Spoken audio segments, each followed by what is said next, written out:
अस्सलाम वालेकुम, my name is Farhan Shabir. उम्मीद है कि आप सब लोग खैरियत से होंगे। आज की वीडियो में हम डिस्कस करेंगे कि कौन सी ऐसी ऑप्शंस हैं कि जिनको आप इजीली अडेप्ट करके अपने मुल्क से बाहर किसी और कंट्री में जाके सेटल हो सकते हैं।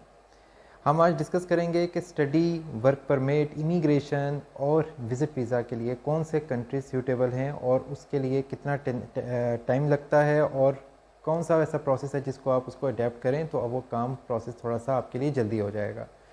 आज हम डिस्कस करेंगे कि यूएई, यूरोप, कनाडा, ऑस्ट्रेलिया और यूएस के लिए अगर आप मूव करना चाहते हैं तो उसके लिए कौन से बेहतर ऑप्शंस हैं और उसके लिए आपको कितनी कॉस्ट आपको रिक्वायर्ड होगी, कितना एक्सपेंस आपका लगेगा और कौन कौन से ऐसे मेथड्स हैं जिनको यूज़ करके आप ज़रा जल्दी वो प्रोसेस कर सकते हैं। हमने जैसा कि पिछली वीडियोज़ में भी आपके साथ डिस्कस किया था कि अब्रॉड अप्लाई करना है तो उसके लिए आपको जॉब डिस्क्रिप्शन को देखना है और उसके बाद आपको उसको अप्लाई करना है। जॉब के लिए अपना सीवी उस तरह से बनाया जाएगा जो कंपनी की रिक्वायरमेंट्स होती हैं उसको देखते हुए। तो हम आने वाली वीडियो में भी इसी को डिस्कस करेंगे, कंपेयर करेंगे ऑस्ट्रेलिया या कनाडा में कौन से कंट्रीज़ बेहतर हैं और आप वहाँ पे किस तरह से उसके अपॉर्चुनिटी को ग्रैब कर सकते हैं और इमिग्रेशन के लिए या विज़िट के लिए किस तरह से अप्लाई कर सकते हैं। तो आज की वीडियो में हम जस्ट स्टार्ट करते हैं सबसे पहले स्टडी से।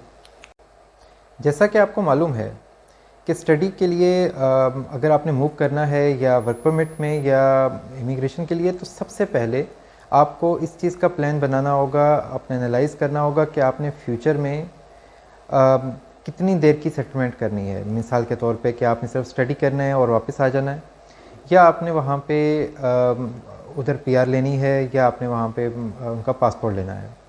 अगर आपने वहाँ पे पासपोर्ट लेना है तो फिर ऑफ कोर्स आपको यूनिवर्सिटी और स्टडी भी उसी कंट्री के लिहाज से ही आपको यूज़ करनी होगी और चूज़ करनी होगी।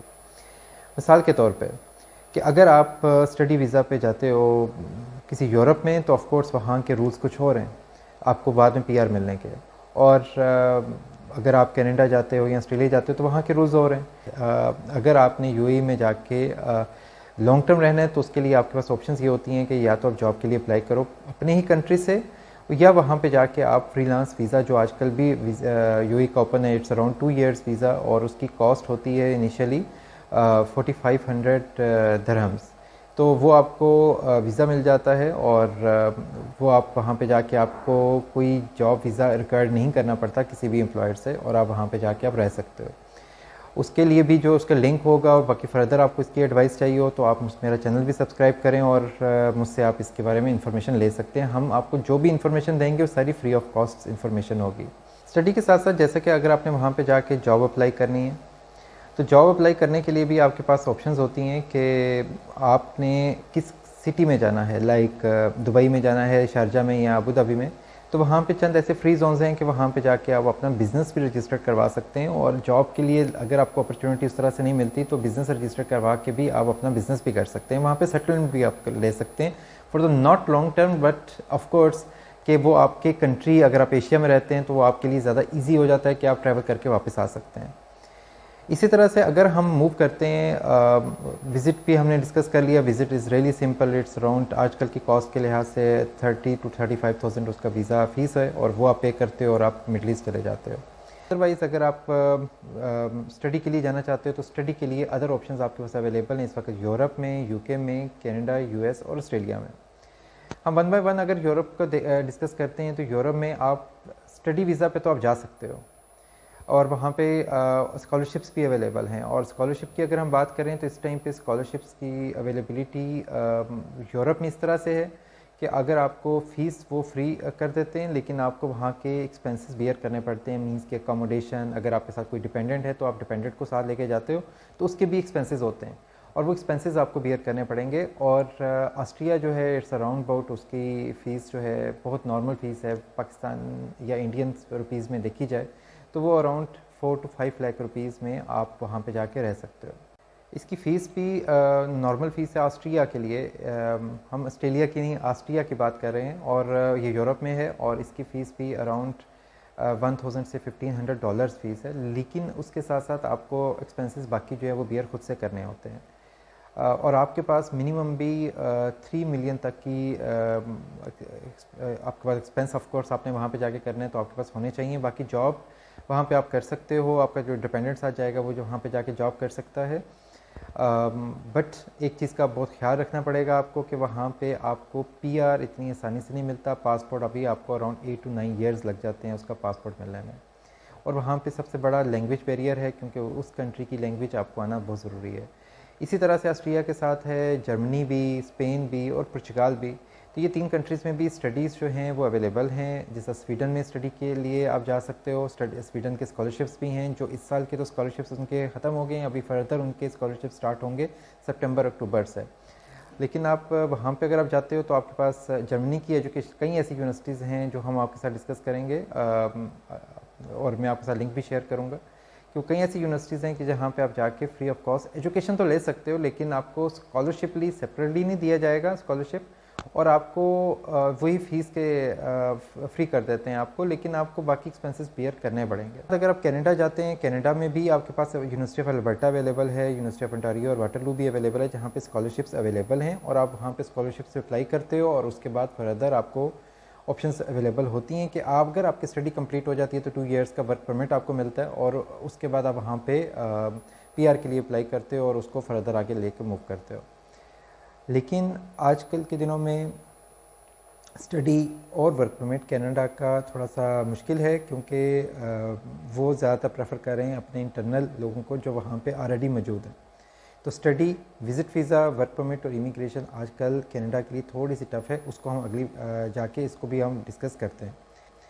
यूएस के लिए अगर आपने अप्लाई करना है तो यूएस में ऑफ कोर्स अगर आपका एचईसी के आपके स्कॉलरशिप्स आते हैं, आपके अपने कंट्रीज़ के अंदर स्कॉलरशिप्स हैं, उनके बेसिस के ऊपर आप अप्लाई करते हो, या आपकी अपनी यूनिवर्सिटी है अगर उसका कोई ऐसा फुल ब्राइट स्कॉलरशिप्स हैं आप उसके थ्रू अप्लाई कर सकते हो। और अगर आप वहाँ पे जाके आप अप्लाई करते हो तो उसके थ्रू आपको स्कॉलरशिप्स भी यूनिवर्सिटी के फर्स्ट सेमेस्टर के मिल जाते हैं, और आपकी एजुकेशन फर्दर आपके सेमेस्टर टू सेमेस्टर आपकी सीजीपीएस पे डिपेंड कर रही होती है। और लेकिन उसमें भी आपको स्टडी कंप्लीट करनी है और वापस आपको अपने कंट्री में आना है। इसके बाद अगर हम ऑस्ट्रेलिया की बात करते हैं तो ऑस्ट्रेलिया के आजकल स्कॉलरशिप्स अवेलेबल हैं, और ये ऑस्ट्रेलिया की जो स्कॉलरशिप्स हैं जी इसकी लास्ट डेट भी 10 मई आ रही है। अभी आपके सामने एक स्कॉलरशिप का उनका पूरा ऑप्शन है, शो किया जा रही है पिक्चर, उसमें आप देख सकते हैं कि इसमें कौन कौन से स्कॉलरशिप्स अवेलेबल हैं, और इनकी लिंक भी मेरी डिस्क्रिप्शन में आ जाएगा इस वीडियो के। इन स्कॉलरशिप पे अगर आपने अप्लाई करना है तो उसके लिए आपके पास आइट स्कोर होना चाहिए, और साथ साथ आपका CGPA 3+ होना चाहिए आपकी यूनिवर्सिटी में, तो आप इस स्कॉलरशिप के लिए अप्लाई कर सकते हो। इसका फुली फंडेड स्कॉलरशिप है, लेकिन उसके साथ साथ आपको वहाँ पे कुछ एक्स्ट्रा स्टेपेंड भी दिया जाएगा। उस स्टेपेंड को आप यूज़ करें, और स्टेपेंड को यूज़ करने के बाद आप अपने एक्सपेंसेस को मीट कर सकते हैं उसके। लेकिन आफ्टर 2 ईयर्स अगर ये आपसे कॉन्ट्रैक्ट साइन करवाएगी ऑस्ट्रेलियन गवर्नमेंट कि आपको स्टडी कंप्लीट होने के बाद वो मुल्क छोड़ना पड़ेगा और वापस आना पड़ेगा। वर्क परमिट के ऑप्शंस को देखा जाए तो वर्क परमिट में इस वक्त यूएई का हमने जैसा शुरू में भी डिस्कस किया कि वहाँ पे एक फ्रीलांस वीज़ा अवेलेबल है कि आप वो वीज़ा लें, आप वहाँ पे जाके जॉब वगैरह सर्च कर सकते हैं, जॉब मिल भी सकती है। और उसका क्राइटेरिया ऑलरेडी मैं पिछली वीडियो में बता चुका हूँ कि अब्रॉड में अगर आपने जाना है तो किस तरह से आपने जॉब के लिए अप्लाई करना है। कनाडा में ज़्यादातर आर्टिफिशियल इंटेलिजेंस सॉफ्टवेयर डेवलपर्स को पाकिस्तान से, इंडिया से और बांग्लादेश से, श्रीलंका से हायर किया जा रहा है, और वो लोग यहाँ से जा भी रहे हैं। अप्लाई करके अपने अपने कंट्री से अप्लाई करते हो, और उसका पूरा एक प्रोसेस है, और उसके थ्रू अप्लाई करके वहाँ पे आप जा सकते हैं। और इसी तरह से अगर आपने ऑस्ट्रेलिया के लिए भी अप्लाई करना है तो सॉफ्टवेयर डेवलपर्स और आईटी के लिए बहुत सारी जॉब्स हैं जो अपने कंट्री से बैठ के आप अप्लाई करें और वहाँ पे आप जा सकते हैं। तो वर्क परमिट की तो आपके पास यही ऑप्शन होती है कि आप इस तरीके से करें। बाकी आपके पास जॉब्स भी ओपन होती हैं, जैसा कि इस वक्त कनाडा के अराउंड 10 प्रोविंसेस हैं, और एक्टिवली अगर देखा जाए तो इनमें से जितने प्रोविंसेस हैं उनमें से फेमस ऐसे 5 प्रोविंसेस हैं, जैसा कि ओंटारियो है, अल्बर्टा है, मैनिटोबा है, सस्क्वेचुअन है और क्यूबेक है। यहाँ पे लोग जाते हैं वर्क परमिट के लिए भी और विज़िट वीज़ा के लिए भी। विज़िट वीज़ा का वाया जो है वो यूएस का भी यूज़ करते हैं और डायरेक्टली भी अप्लाई करते हैं और वहाँ पे जाते हैं। लेकिन आपको मोस्टली जॉब्स सर्च करने के लिए ऑफ कोर्स टाइम लगता है। आपको अपनी रेलेवेंट जॉब जो है इतनी आसानी से वहाँ जाके भी नहीं मिल सकती। यहाँ से अगर आप अप्लाई करते हो तो ऑफ कोर्स उनका भी एक क्राइटेरिया है कि वो कंट्री में पहले स्पेसिफ़िकली अपने रेजिडेंट्स को देखेंगे और उसके बाद वो अदर नेशनल्स को देखेंगे कि जो अवेलेबल हैं, जिनको देखा जा सके और बुलाया जा सके। लेकिन वर्क परमिट में अगर आप ऑस्ट्रेलिया के लिए अप्लाई करते हो तो वो ज़्यादातर कोशिश ये कर रहे हैं कि वो ऑफशोर लोगों को बुलाया जाए, ना कि ऑनशोर लोगों को। इसके बाद आपके पास ऑप्शन अवेलेबल आ जाती है विज़िट वीज़ा की। विज़िट वीज़ा जो है वो आप अप्लाई करते हैं मिडल ईस्ट का, वो तो बहुत सिंपल है कि आपने अप्लाई किया विद इन 1 वीक आपको विज़िट वीज़ा लग जाता है। लेकिन अगर आपने विज़िट के लिए जाना है यूके में या कनाडा में या ऑस्ट्रेलिया में या यूएस में, तो उसके लिए ऑफ कोर्स एक टाइम टेकिंग चीज़ है कि आपको वीज़ा का टाइम लगता है, उसके इंटरव्यू के लिए आपको टाइम दिया जाता है। कनाडा के लिए और ऑस्ट्रेलिया के लिए मोस्टली इंटरव्यू नहीं होता, तो यूएस के लिए इंटरव्यू का एक टाइम है जो अराउंड बोर्ड आजकल के दिनों में अराउंड 6 मंथ से 1 ईयर टाइम लग रहा है। और यूके के लिए भी आपको इंटरव्यू किया जाता है, तो ऑफ कोर्स उसके लिए भी आपको एक टाइम टेकिंग चीज़ है। आप अप्लाई करते हो विज़िट वीज़ा के लिए, तो उसका अप्रूवल और रिजेक्शन के दोनों चांसेस होते हैं। It all depends on your documents. आपके डॉक्यूमेंट्स, आपने ये श्योरिटी करवानी कि आप वापस अपने कंट्री में आओगे, ये ज़रूरी है। आपका बैंक स्टेटमेंट अच्छी होनी चाहिए, और बैंक स्टेटमेंट के साथ साथ कनाडा और ऑस्ट्रेलिया के ऑलमोस्ट डॉक्यूमेंट सेम होते हैं कि आपकी ट्रैवल हिस्ट्री जो है वो स्ट्रॉन्ग होनी चाहिए। आपने किसी यूरोपियन कंट्री के अंदर, टर्की में या यूके में आपने ट्रैवल किया हो, तो आपके चांसेस बहुत ज़्यादा हो जाते हैं। कनाडा आपको जो वीज़ा देगा वो ऑफ कोर्स वीज़ा देगा जब तक आपका पासपोर्ट एक्सपायर नहीं होता, और जो यूएस आपको विजिट वीज़ा देता है वो आपको 5 ईयर्स वीज़ा देता है। ऑस्ट्रेलिया के वीज़ा होते हैं 3 मंथ्स का, 1 मंथ का या 1 ईयर का। और 1 ईयर का वीज़ा अगर आपको इशू किया जाता है तो वो मल्टीपल एंट्री वीज़ा होता है, मतलब कि आप अराउंड 4 टाइम्स विजिट कर सकते हो ऑस्ट्रेलिया उस वीज़ा पे, और उसके बाद में उसको आप रीन्यू करवाने के लिए एप्लीकेशन भी दे सकते हो।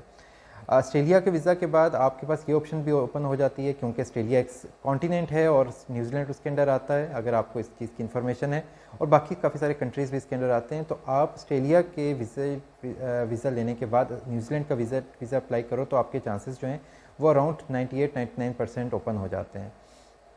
इवन कि ऑस्ट्रेलिया का विज़िट वीज़ा, और अगर आपने ट्रैवल किया हुआ है तो उसके बाद आपके कनाडा के विज़िट वीज़ा लेने के चांसेस भी ज़्यादा हो जाते हैं। एक तरह से देखा जाए तो कनाडा जो है ज़रा कोल्ड कंट्री है, ऑस्ट्रेलिया जो है वहाँ पे मिनिमम टेम्परेचर 2 और मैक्सिमम 28-30 तक रहता है, और ऑफ कोर्स बिल्कुल अपोजिट टेम्परेचर रहता है बाकी एशिया की निस्बत। एशिया में जब समर्स हैं तो वहाँ पे उस वक्त विंटर्स होते हैं, तो कम्प्लीटली अपोजिट है। तो आपके पास पहले से ये चॉइस होनी चाहिए, पहले से ऑप्शंस आपने सेटल करनी है कि कौन सी ऑप्शंस ऐसी बेहतर हैं कि हम जिस कंट्री में जाएं तो वहाँ पे फ्यूचर में आप सेटलमेंट ले सको। आजकल की रिकमेंडेशन के लिहाज से देखा जाए तो अगर आपने ज़्यादा कोल्ड कंट्री में जाना है तो कनाडा बेहतर है, लेकिन कनाडा का मैंने पूरा प्रोसेस आपको बता दिया।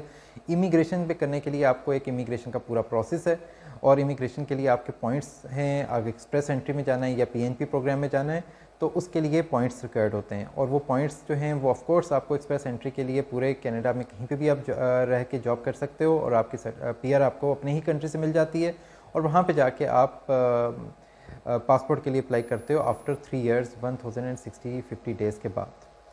और अगर आपकी वो रिक्वायरमेंट्स पे पूरा उतर जाते हो, अगर आप वहाँ पे रहते हुए आपने 3 ईयर्स पूरे कर लिए हैं, तो फिर आप उसके लिए अप्लाई करते हो, लेकिन इसका अराउंड अबाउट 4.5 ईयर भी लग जाते हैं।